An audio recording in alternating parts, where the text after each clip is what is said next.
16장 13절에서 20절 말씀 읽겠습니다. 예수께서 빌립보 가이사랴 지방에 이르러 제자들에게 물어 이르시되 사람들이 인자를 누구라 하느냐. 이르되 들으는 침례 요한, 들으는 엘리야, 어떤 이는 예레미야나 선지자 중에 하나라 하나이다. 이르시되 너희는 나를 누구라 하느냐. 시몬 베드로가 대답하여 이르되 주는 그리스도시요 살아계신 하나님의 아들이시니이다. 예수께서 대답하여 이르시되 바요나 시몬아 너가 복이 있도다. 이를 내게 알게 한 이는 혈육이 아니요 하늘에 계신 내 아버지시니라. 또 내가 내게 이르노니 너는 베드로다. 내가 이 반석 위에 내 교회를 세우리니 엄부의 권세가 이기지 못하리라.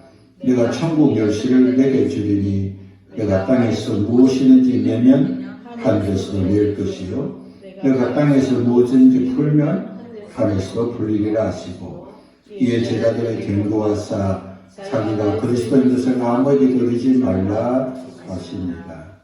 아멘. 예수님께서 제자들을 데리고 요단 계곡을 따라 가이사 빌립보 지방에 이르렀습니다. 예수님께서 제자들을 이곳에 데리고 온 것은 예수님께서 제자들에게 질문하시고 또 대답을 통해서 예수님께서 친히 가르쳐 주시기 원함이 있었기 때문이었습니다. 예수님은 제자들을 데리고 가이사랴 빌립보 지방에 이르러서 예수님의 존재와 실제를 제자들에게 알려주고 싶었습니다. 예수님께서 이곳에 오신 것은 예수님 이러한 사항을 알려주면 바리새인과 서기관들이 예수님이 그리스도시고 살아계신 하나님이라는 사실을 알면 그들이 예수님께 굴복하고 회개하고 돌아오기는커녕 오히려 예수님을 신성모독죄로 예수님을 끌어내고 예수님 앞으로 행할 사역을 가로막고 또 소요하고 그럴 가능성이 높기 때문에 예수님 제자들을 데리고 바리새인과 서기관들의 시선을 떠나서 가이사랴 빌립보에 이르게 되었습니다. 믿음의 사람은 어떤 일을 할 때 지혜롭고 순결해야 합니다. 주님은 뱀처럼 지혜롭고 비둘기처럼 순결하라고 말씀했습니다. 기도는 어디서나 어떤 장소에서도 할 수 있지만 그러나 기도의 장소의 선택은 중요합니다. 주님과 긴밀하게 깊은 기도를 하기 위해서 우리는 조용한 골방을 찾아야 되고 또 기도에 적합한 시간을 선택할 필요가 있습니다. 수시로 무시로 기도해야지만 하나님과 깊은 교제를 위해서 자신이 기도하기에 가장 좋은 시간을 선택하고 또 기도하기에 좋은 장소를 선택하는 지혜가 필요한 것입니다. 예수 믿고 믿음으로 사는 것은 그냥 믿음으로 되는 대로 사는 것이 아니라 말과 행실과 또 삶이 지혜롭도록 말을 할 때도 지혜롭게, 말을 들을 때도 지혜롭게, 말을 하는 환경도 지혜롭게 하는 것이 필요한 것입니다. 주님은 항상 그랬듯이 제자들에게 좋은 질문으로부터 시작했습니다. 좋은 선생님과 좋은 제자의 공통점은 좋은 질문을 하는 것입니다. 좋은 선생님은 학생들에게 좋은 질문을 통해서 좋은 대답을 이끌어내고 또 좋은 학생은 선생님께 좋은 질문을 함으로 그의 실력을 향상시키는 것입니다. 그렇기 때문에 우리는 우리와 관계하는 자들을 통해서 때로는 제자가 되기도 하고 때로는 스승이 되는 자리에 있을 때 우리는 좋은 질문을 하는 것이 습관이 되어야 합니다. 무턱대고 생각난 대로 말하지 않고 지혜롭게 내가 이런 말을 하면 상대가 어떻게 들을 것인지를 생각하고 그런 지혜로운 삶을 사는 것이 필요합니다. 예수님은 제자들에게 질문하셨습니다. 사람들이 인자를 누구라 하느냐고 물었습니다. 지금까지 예수님의 제자로서 살았던 제자들에게 사람들이 나에 대해서 뭐라고 무엇이라고 고백하는지를 듣고 그것을 너희들은 무엇을 기억하는지를 묻게 했습니다. 제자들은 주님의 말씀을 듣고 어떤 사람은 침례 요한, 또 어떤 사람은 엘리야, 또 어떤 자는 선지자 중에 한 사람, 또 예레미야 뭐 이런 식으로 우리가 들었음을 그들이 이야기를 했습니다. 침례 요한은 예수님이 오신 길을 예비하고 메시아가 오시는 길을 예비하고 회개를 외쳤던 선지자입니다. 그래서 예수님의 모습을 보고 마치 예수님도 회개하라, 천국에 가까웠다고 가르치고 전하기 때문에 이분은 침례 요한이 다시 돌아온 것이 아닌가 그렇게 생각하는 자도 있고, 또 예수님의 사역이 대단했기 때문에 엘리야는 기도할 때 하늘에서 불이 내려와서 제사 제물을 태웠고, 또 엘리야를 통해서 3년 6개월 동안 비를 멈추게 했고 비가 오게 할 뿐만 아니라 그는 에녹처럼 죽지 않고 살아있는 존재로 성천했기 때문에 이분은 바로 엘리야가 오신 분이 아닌가 생각했습니다. 백성들의 구원을 바라보며 슬펐던 예레미야와 같은 선지자 중에 한 사람일 거라고 생각하고, 어떤 자들은 모세와 엘리사와 같은 그런 위대한 선지자 중에 한 분이라고 생각했습니다. 사람들의 생각의 공통점은 예수님은 메시아가 아니라 메시아를 준비하는 선지자 중에 위대한 분이라고 생각했습니다. 침례 요한도 엘리야도 예레미야도 모세도 그 어떤 위대한 선지자도 그들은 선지자일 뿐 메시아는 아니었습니다. 인간이 깨달음의 최고는 예수님을 메시아로 보지 못하는 것입니다.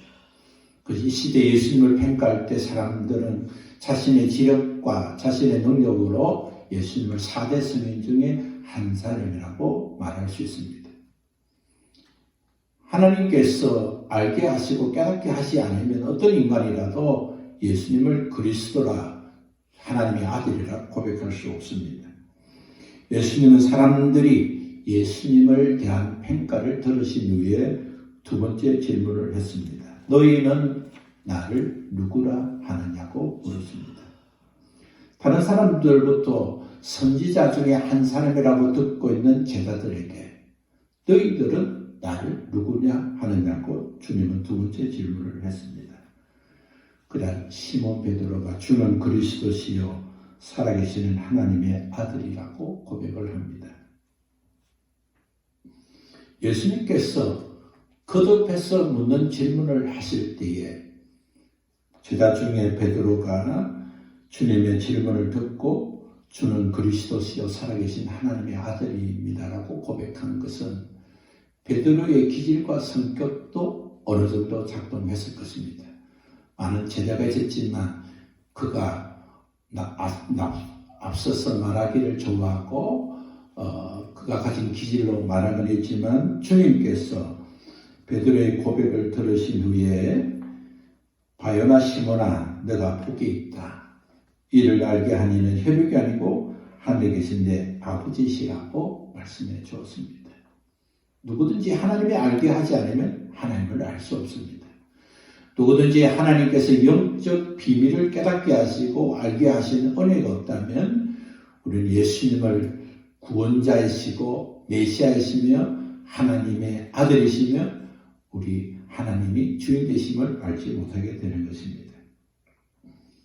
예수님은 고백하는 베드로에게 너는 너가 알게 된 것은 혈육이 아니다. 사람의 실력과 경험과 전통이 아니라 하나님 아버지께서 너에게 알게 하신 것이라고 말씀해 주었습니다. 그리고 예수님은 베드로에게 너는 베드로라 그렇게 했습니다.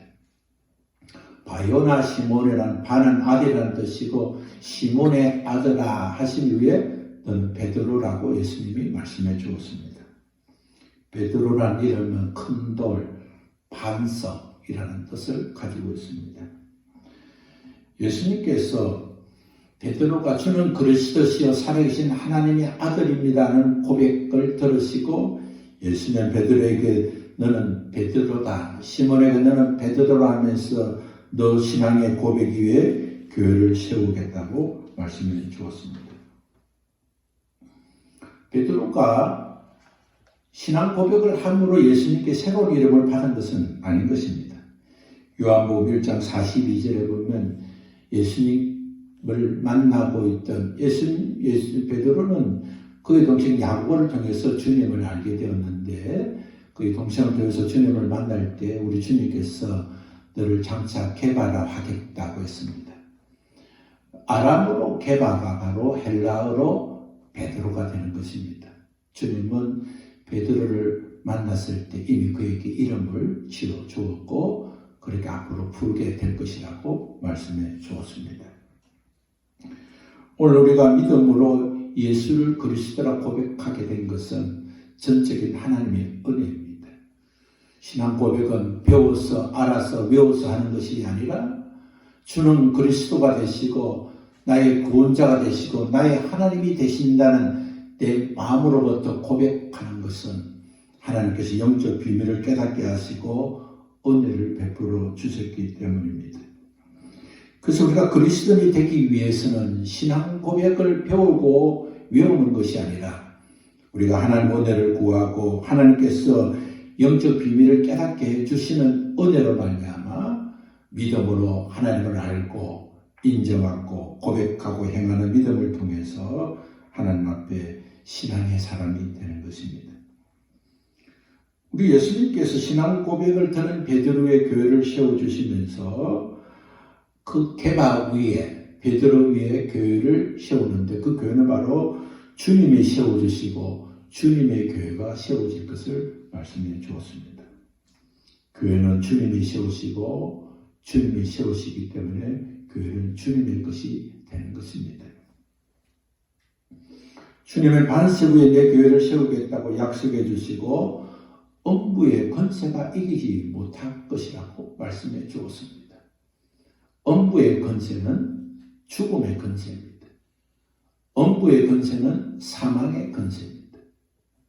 우리 주님이 그렇게 말씀하신 대로 우리 주님이 죽으시고 부활하신 후에 약속대로 성령님을 보내주실 때에 마가의 다락방에서 기도하던 120명의 사람들과 그곳에 있는 제자들을 통해서 성령 충만을 받고 그것에서 죽음의 사망을 건설을 깨뜨리시고 음부의 건설을 깨뜨리시고 부활하신 주님의 영이 임하는 날에 신약교회가 세워지게 되었습니다. 예수 믿고 구원받고 하나님의 자녀가 된 자는 음부의 권세를 이기는 권세가 있습니다. 그래서 우리가 예수 믿고 구원받으면 사망과 악령과 저주에서 구원받고 하나님의 자녀가 되는 권세를 누리게 되는 것입니다. 예수님을 나의 주인으로 고백한 자들, 주는 그리스도시요 살아계신 하나님의 아들이라고 고백한 그 믿음의 반석 위에 그것을 고백한 베드로에게 예수님은 천국 열쇠를 주었습니다. 예수님은 베드로에게 천국 열쇠를 주셨고 제자들에게 천국 열쇠를 주셨고 예수 믿고 구원받고 영적 깨달음을 받은 우리에게도 천국 열쇠를 주었습니다. 천국 열쇠는 땅에서 풀면 하늘에서도 풀리는 열쇠입니다. 천국 열쇠는 하늘에서 땅에서 매면 하늘에서도 맬 열쇠가 바로 천국 열쇠인 것입니다. 예수님께서 베드로와 사도들에게 천국 열쇠를 주심으로 그들은 매이는 자들을 풀기 위해서 복음을 전했고 예수 보혈로 통해서 제사함을 받고 사망과 악령과 저주에서 풀리기를 그들은 전파했고 그것을 들을 때에 성령님께서 그들의 마음을 깨닫게 하심으로 그들이 회개하고 예수 믿고 믿음으로 살 것을 고백하고 침례받고 회개할 때에 그들은 저주가 끊어지고 사망이 끊어지고 음부의 권세가 깨어지고 복음으로 구원받고 하나님의 자녀가 된 것입니다. 오늘 이 시대에 믿음으로 살린다고 하는 자는 하나님께서 나를 저주와 사망과 악령에서 끊어주신 은혜를 깨닫고 그 은혜를 깨닫게 하신 주님 앞에 기뻐하며 감사하며 사는 자가 되어야 하는 것입니다. 주님은 우리를 부르셔서 우리를 교회로 세워주시고 우리 마음의 주님의 성전으로 삼으시고 우리는 교회 공동체를 통해서 우리 주님을 더 모시고 사랑하며 살도록 은혜를 베풀어 주셨습니다. 에베소서 4장 11절과 14절의 말씀을 보면 우리 주님께서 교회 공동체를 세워주시면서 5가지 직분 맡은 자를 세워주셨음을 알 수 있습니다. 어떤 사람은 사도로, 어떤 사람은 선지자로, 어떤 자는 복음 전하는 자로, 어떤 사람은 목사와 교사로 삼으셨다고 말씀했습니다. 우리 주님은 교회를 온전하게 하기 위해서 사도로, 선지자로, 복음 전하는 자로, 목사로, 교사로 5 직분은 자를 세우면서 그 직분자에게 맡기신 것은 성도를 온전하게 하며 봉사 일을 하게 하며 그리스도의 몸을 세우기 위함이라고 말씀했습니다. 교회는 온전하게 되는 것이고 봉사하게 일을 하는 것이고 예수님의 몸을 세우는 곳이어야 하는 것입니다. 그리고 이를 위해서는 모두가 하나님의 아들을 믿는 것과 아는 일에 하나가 되어야 되고 온전한 사람을 이루어 그리스도의 장성한 분량이 충만한 데까지 이르러야 한다고 말씀해 주셨습니다. 어린아이가 되지 않아야 세상의 속임수에 빠지지 않고 간사한 유혹에 흔들리지 않고 온갖 교훈과 풍조에 밀려서 요동하지 않기 때문에 교회는 시험받은 자를 통해서 또 교회는 교회 공동체를 통해서 성도들이 온전하게 되어서 흔들리지 않고 요동되지 않고 속지 않고 유혹에 빠지지 않게 하기 위해서 우리 주님께서 교회 공동체를 세웠음을 말씀해 주고 있습니다. 교회를 통해서 그리스도인은 성숙해야 됩니다. 날마다 변화되고 달라져야 됩니다. 어린아이가 엄마의 젖을 먹으면서 점점 자라는 것처럼 교회의 성도라고 한다면 말씀의 젖을 먹으면서 점점 자라야 하는 것입니다. 교회를 다니면 다닐수록 거짓과 윗신이 쌓이는 것이 아니라 겸손과 정직으로 세상 풍조에 밀리지 않고 요동하지 않고 하나님을 아는 것과 믿는 일에 하나가 되기를 힘써야 하는 것입니다. 교회의 사명은 봉사하는 것이고 그리스도의 몸을 세우는 것이고 하나님의 아들을 믿는 것과 아는 일에 하나가 되어서 온전한 사람이 되어야 하는 것입니다. 교회는 아카데미가 아닌 것입니다. 교회는 사교적인 집단의 모임이 아닌 것입니다. 교회는 같은 뜻을 모인 자들의 모임 회중의 단체가 아닌 것입니다. 교회는 하나님의 아들을 믿는 것과 아는 일에 하나가 되어서 장성한 분량에 자랄 수 있도록 장성한 분량이 돼서 온갖 풍조에 밀리지 않고 속임수와 간사한 유혹에 흔들리지 않도록 만들기 위한 것이 바로 교회에 주신 사명인 것입니다. 이러한 사명은 해결 없이 변화되지 않습니다. 우리는 교회 신학을 통해서 한번 구원받으면 구원은 영원하다는 것을 알았기 때문에 우리는 한번 구원받으면 끝까지 주님이 우리의 인생을 책임지시고 구원받기 때문에 자신에 대한 경각심을 가지지 않고 있습니다. 장성하지 못하고 있습니다. 요한복음 요한일서 1장 6절에서 10절의 말씀을 보면 하나님과 성도는 아버지와 자녀의 관계이기 때문에 서로가 사귐의 관계가 되지 않는다면 그래서 어둠에 행하게 된다면 그것은 거짓말하는 것이라고 했습니다. 하나님의 자녀라면 당연히 하나님과 교제하게 되고 하나님의 자녀라면 반드시 하나님같이 빛 가운데로 걷게 되는 것인데 그렇게 전혀 살지 않으면서 나는 하나님의 자녀라는 것은 거짓말하는 것이고 참된 신앙이 아니고 구원받지 못한 증거라고 말씀해 주시는 것입니다. 하나님은 나의 아버지가 되시면 나는 하나님의 자녀라고 말하는 그 자체가 바로 거짓말이라는 것입니다. 하나님의 자녀라면 진리 안에 행하게 되고 하나님과 교제하게 되고 하나님을 닮아가게 되고 하나님 뜻을 따르게 되는 것입니다. 진정한 사귐은 하나님의 자신의 실체를 깨닫는 것입니다.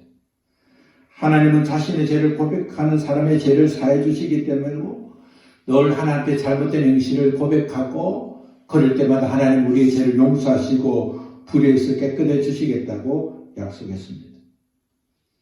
예수님의 피의 공로로 구원받은 하나님의 자녀는 하나님의 자녀가 되었기 때문에 그 자녀로서 누리는 권세는 음부의 권세가 이기지 못하게 하시는 주님의 이름을 붙들고 주님의 피의 공로를 붙들고 날마다 주님과 교제하며 회개하고 날마다 불의에서 깨끗해져서 하나님 주신 축복의 통로를 열어가야 하는 것입니다.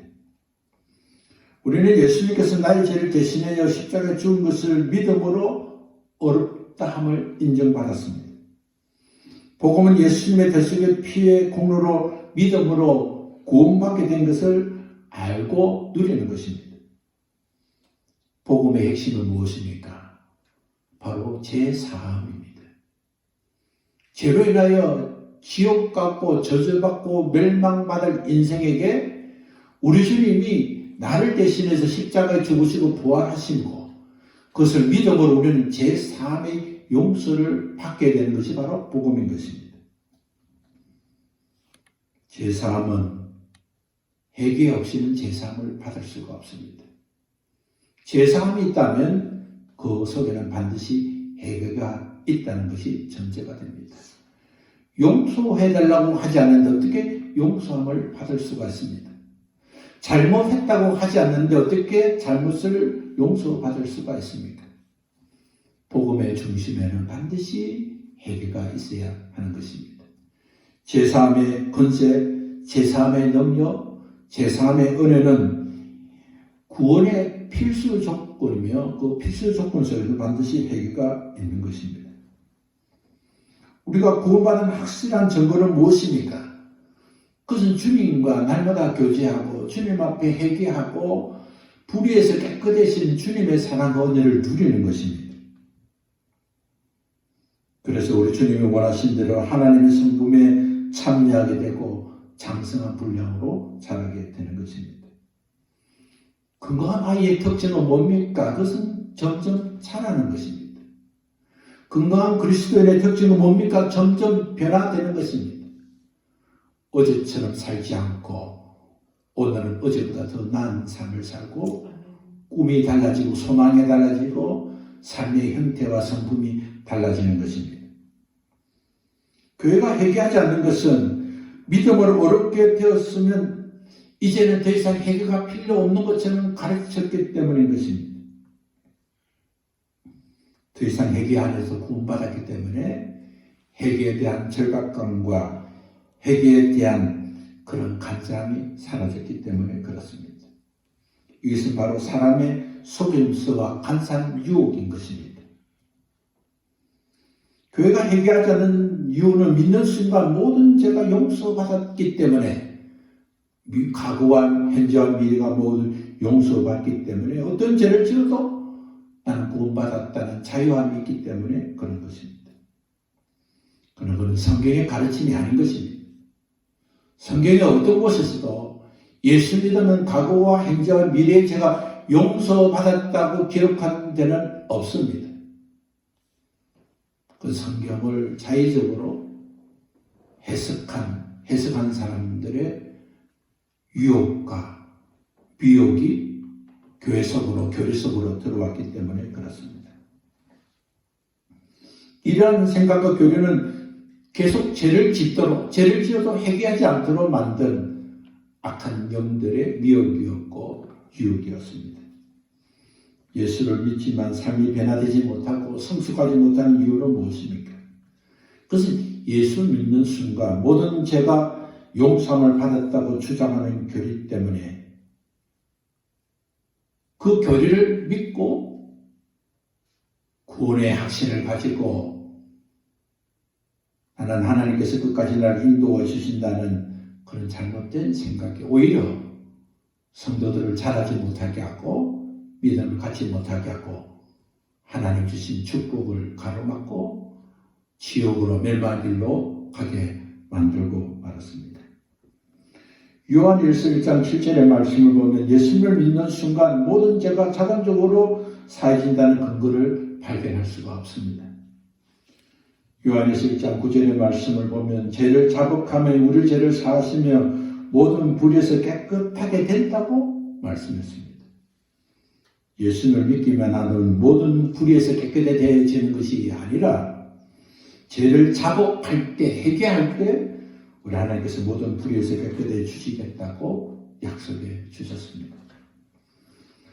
구원받은 성도가 예수 믿기 전에 조상으로부터 우상 숭배한 죄와 아담부터 내려온 죄와 내가 예수 믿기 전에 불러드린 모든 죄를 하나님께 고백하고 회개하면 우리 주님께서 우리 죄를 용서해 주시고 사해 주시고 불의한 저주를 받지 않도록 하나님 주신 축복을 받을 수 있도록 불의한 곳에서 깨끗하게 용서해 주시겠다고 성경은 말하고 있는 것입니다.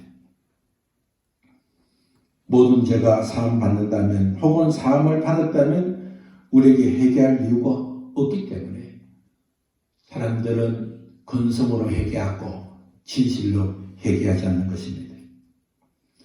성경이 그렇게 말하고 있다면 그렇게 믿어야 되지만 성경은 전혀 그렇게 말하고 있지 않음에도 불구하고 우리가 그렇게 믿고 산다는 것은 그것은 하나님 주시는 축복을 우리 스스로 가로막고 하나님 주신 은혜를 스스로 가로막고 그것이 바로 신앙인 것처럼 하나님 내게 왜 복을 주지 않느냐고 또 세상에 주는 그런 기복에만 신경을 쓰고 하나님 은혜를 구하지 못하는 어리석은 사람이 되는 것입니다.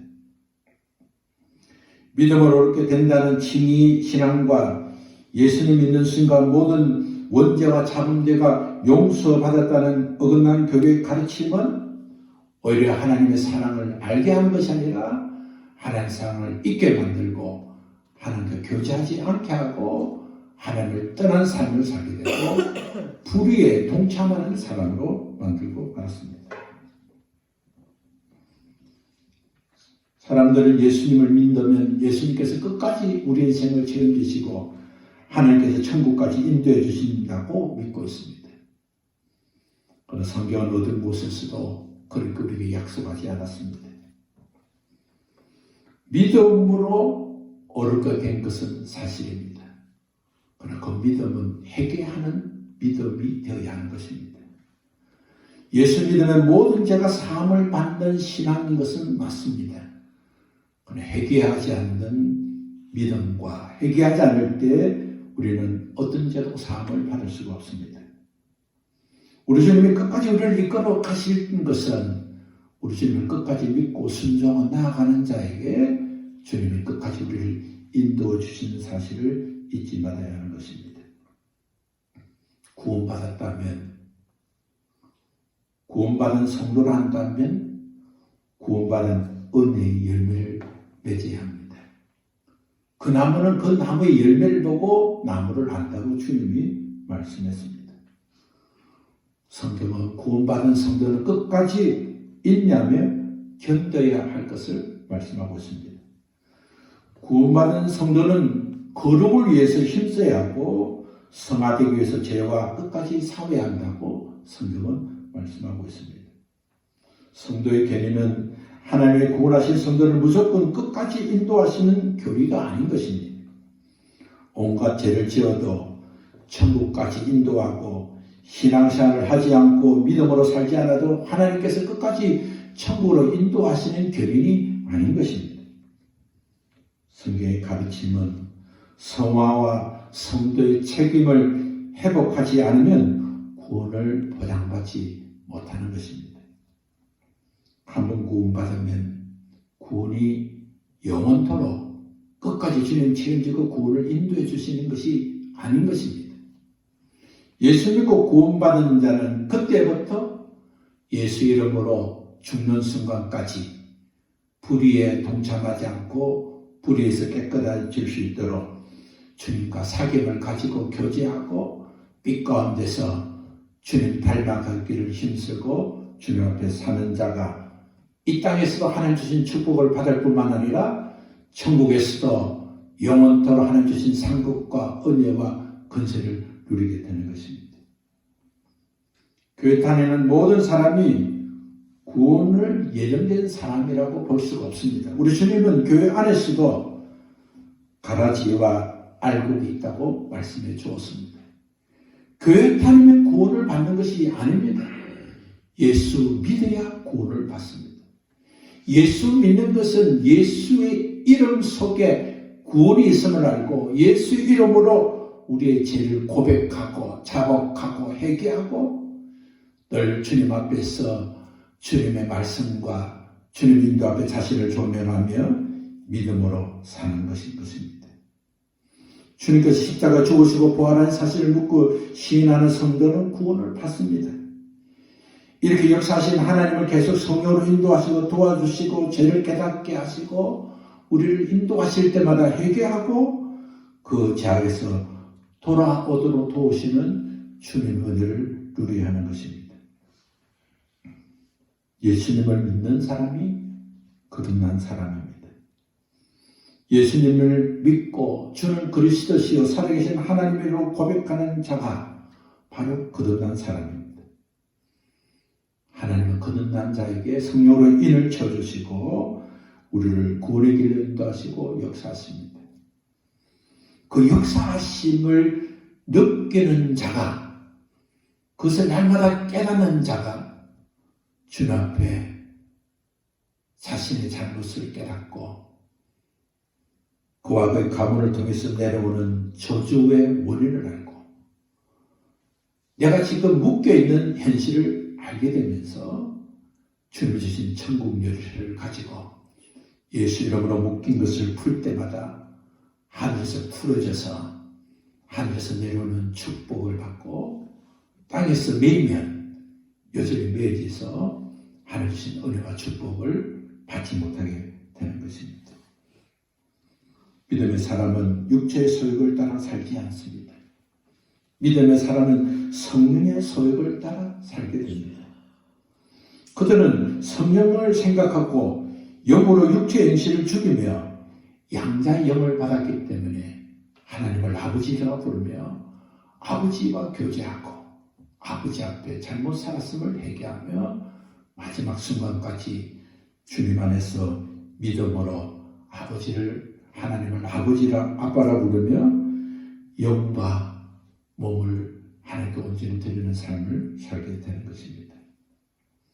요한계시록 22장 15절은 이렇게 말씀하고 있습니다. 그들과 점술가들과 음행하는 자들과 살인자들과 우상 숭배자들과 및 거짓말을 좋아하며 지어내는 자는 다 성 밖에 있으리라고 말씀했습니다. 주는 그리스도시요 살아계신 하나님의 아들이라는 고백을 다른 사람이 말한 것을 흉내내는 고백이 아니라 주님께서 너는 나를 누구냐 하느냐고 물으실 때 성령께서 알게 하시는 은혜로 말미암아 영적 비밀을 깨닫게 하시는 하나님의 도우시로 말미암아 주는 그리스도시요 살아계신 하나님의 아들이라고 대답하는 사람이 되었다면 이제는 그 대답한 것처럼 날마다 회개하고 땅에서 묶어있는 저주와 사망과 악령을 풀며 하늘 주신 축복을 열고 믿음으로 성공해야 된다는 사실을 알고 남은 여생 이를 위해서 힘써서 하나님 축복을 받는 우리 모두 되시기를 예수님의 이름으로 축원합니다. 우리 함께 일어나서 찬송하겠습니다.